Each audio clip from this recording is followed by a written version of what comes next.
আমি আজকে একটা গল্প বলবো। কিসের গল্প বলবো জানো?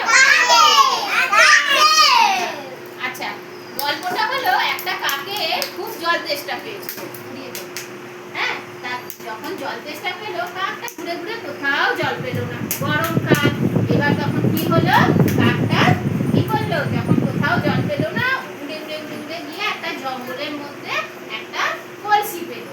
সেই কলসিটার নিচে দেখলো জল আছে। তখন কাকটা দেখলো অনেকটা নিচে জল, তাহলে কি করে খাবে? তখন কাকটা বুদ্ধি করলো, হাত থেকে কিছু পাথর এনে জলটার ভেতর ফেলতে লাগলো। আর যেই ফেললো তখন কি হলো, জলটা ওপরে উঠে এলো আর কাকটা আনন্দে জলটা খেলো।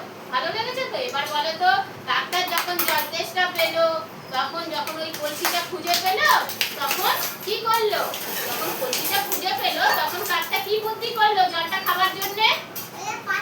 পাথর নিয়ে কি করলো? কলসির ভেতরে ফেললো। তাতে কি হলো?